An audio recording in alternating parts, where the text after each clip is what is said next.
Hello everybody and welcome back to the channel. My name is Brianna and this is For Pause in a Book. I make book and lifestyle related content, so if that's something that you're interested in, make sure that you hit the subscribe button down below. Today I'm going to be talking to you about some of my favorite science fiction books that I read in 2022.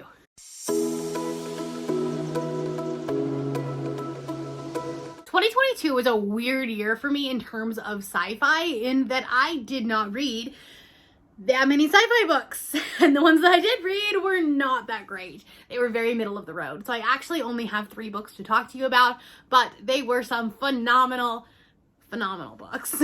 If you are just stumbling onto my channel, or if you are new here, this week I am doing a series where I am breaking down each genre and talking about the books that I loved in each one of those genres. I'll have a playlist up above once there are like multiple of these. So you can check them out below, or you can check out my most recent videos. Today we're going to be talking about science fiction. So the first book that I want to talk to you about, I don't have a physical copy of, but it is A Prayer for the Crown Shy by Becky Chambers. This is the second book in the Monk and the Robot series. And so this is a tea monk and a robot. And the first one is A Psalm for the Wild Built, and it is adorable. It is very cute, very whimsical, and just all around a good time.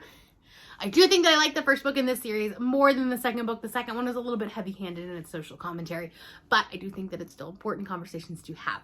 There is queer representation. The main character is non-binary, and it's essentially the series is about this tea monk. He goes to these different... Essentially, this series is about a tea monk. They go into these different towns and they provide tea services for the people of this town.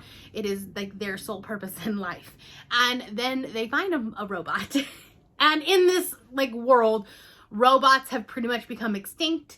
And this robot woke up and now is trying to figure out the world, and it is adorable. It's trying to figure out what mushrooms are and like all these different plants and why people act the way that they do, and it's just very adorable trying to like figure out humanity. I loved it. It's a good time. These are novellas, so it's very quick to read, and if you enjoy cozy sci-fi, this is a book for you, a series for you.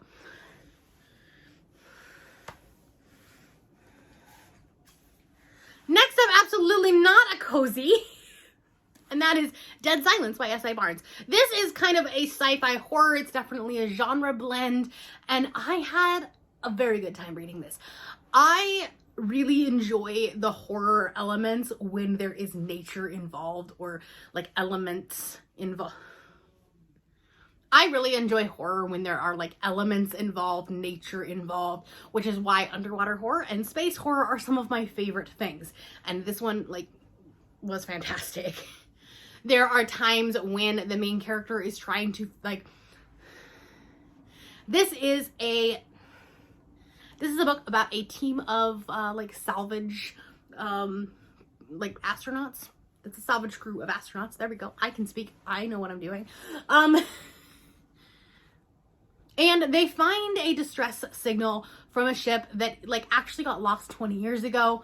Ends up it's like a ghost ship, and they board the ship trying to thinking that they're going to actually get like a really big payout, because there are things on the ship that are worth a lot of money that they can bring onto their ship, take it home, make some cash.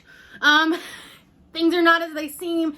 Things are a little bit ominous, so shall we say. This is one of those books that you are on the edge of your seat the entire time. It is terrifying. She goes onto this ship, and there's a point where she is trying to figure out, like, she thinks she saw a ghost, but is it a ghost? Is it a, like, figment of your imagination? Is your oxygen tank running low? And your brain is, like, playing tricks on you and trying to fill in that negative space. Overall, fantastic book. I actually read this book in my Reading Scary Books That You Chose this year during the spooky season, and highly recommend it. Lastly, Blake Crouch does it again with Upgrade. This is the 3rd book that I have read from him. I've loved every single one of them. I've given them all 5 stars. This isn't a perfect book. It's not even probably like a great work of literature, but I had a really good time reading it. I do think that whatever your first Blake Crouch book is probably going to be your favorite. The characters do kind of tend to, like, they seem to the point where you could probably like plug in the main character from Recursion into this book and be fine, because they do kind of, there's templates for sure, but this one was really good. I read it super fast. The audiobook for this is fantastic. What is it about? let me tell you. This is about a man who is like just normal man, right? Just normal. He gets this like virus and then has these like abilities. His brain is working faster than it normally does. He's able to beat his daughter at chess, which he's never been able to do. He's able to read so fast, just ingesting so much information. And he's just realizing that his body is working at kind of like an elevated level. Then obviously there's someone trying to get him because that's not supposed to happen. Like his DNA has actually been changed to have these superhuman abilities. So this is definitely one of those mixes, those genre mixes between sci-fi and thriller. So I think like if you're a thriller reader, I still think that you would really enjoy this. If you're a sci-fi reader, I think you would enjoy this. DNA sequencing and like manipulating DNA, legally and ethically is a fascination of mine, always has been since high school, when like you learn about DNA and biology and stuff like that.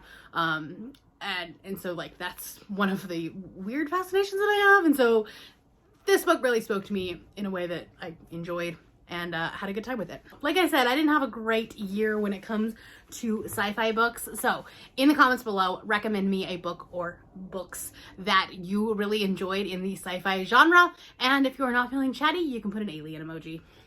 That is all I have for you today. If you are new here and you have not yet subscribed, there's a little red button that you can do so down below the video. If you'd like to hang out with me more, the links to my Twitter, Instagram, Goodreads, and my Patreon are linked in the description below. Thank you for watching, and I will see you tomorrow. Bye.